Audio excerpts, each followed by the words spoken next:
வெளிப்படுத்தின விசேஷம் 16ஆம் அதிகாரம்.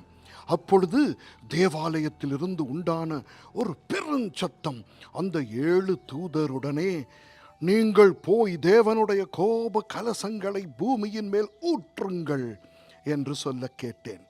முதலாம் தூதன் போய் தன் கலசத்தில் உள்ளதை பூமியின் மேல் ஊற்றினான்.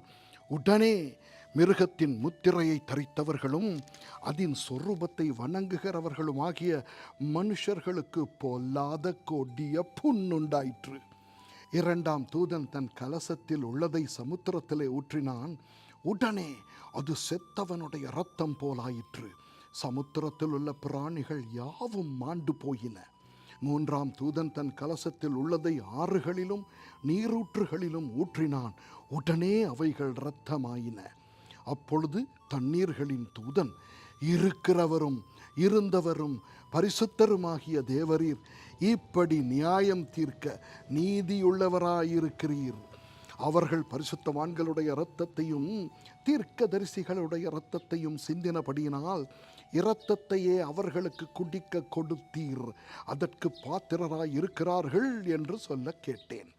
பலிபீடத்திலிருந்து வேறொருவன், ஆம், சர்வ வல்லமை உள்ள தேவனாகிய கர்த்தாவே, உம்முடைய நியாய தீர்ப்புகள் சத்தியமும் நீதியுமானவைகள் என்று சொல்ல கேட்டேன். நான்காம் தூதன் தன் கலசத்தில் உள்ளதை சூரியன் மேல் ஊற்றினான். தீயினால் மனுஷரை தகிக்கும்படி அதற்கு அதிகாரம் கொடுக்கப்பட்டது.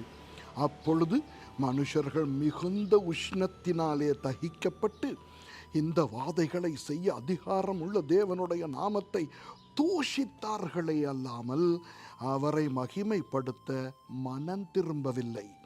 ஐந்தாம் தூதன் தன் கலசத்தில் உள்ளதை மிருகத்தினுடைய சிங்காசனத்தின் மேல் ஊற்றினான். அப்பொழுது அதன் ராஜ்யம் இருளடைந்தது. அவர்கள் வருத்தத்தினாலே தங்கள் நாவுகளை கடித்து கொண்டு தங்கள் வருத்தங்களாலும் தங்கள் புண்களாலும் பரலோகத்தின் தேவனை தூஷித்தார்களே அல்லாமல் தங்கள் கிரியைகளை விட்டு மனம் திரும்பவில்லை. ஆறாம் தூதன் தன் கலசத்தில் உள்ளதை ஐபிராத் என்னும் பெரிய நதியின் மேல் ஊற்றினான்.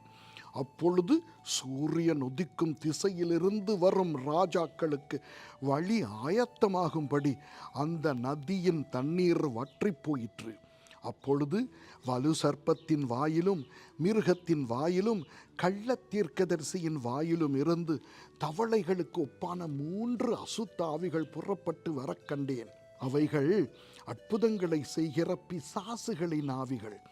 அவைகள் பூலோகம் எங்குமுள்ள ராஜாக்களை சர்வ வல்லமையுள்ள தேவனுடைய மகா நாளில் நடக்கும் யுத்தத்துக்கு கூட்டிச் சேர்க்கும்படிக்கு புறப்பட்டு போகிறது. இதோ திருடனைப் போல் வருகிறேன். தன் மானம் காணப்படத்தக்கதாக நிர்வாணமாய் நடவாதபடிக்கு விழித்து கொண்டு தன் வஸ்திரங்களை காத்து கொள்ளுகிறவன் பாக்கியவான். அப்பொழுது எபிரேயு பாஷையிலே அர்மகெதோன் எண்ணப்பட்ட இடத்திலே அவர்களை கூட்டி சேர்த்தான். ஏழாம் தூதன் தன் கலசத்தில் உள்ளதை ஆகாயத்தில் ஊற்றினான். அப்பொழுது பரலோகத்தின் ஆலயத்தில் உள்ள சிங்காசனத்தில் இருந்து ஆயிற்று என்று சொல்லிய பெருஞ்சத்தம் பிறந்தது. சத்தங்களும் இடி முழக்கங்களும் மின்னல்களும் உண்டாயின. பூமி மிகவும் அதிர்ந்தது.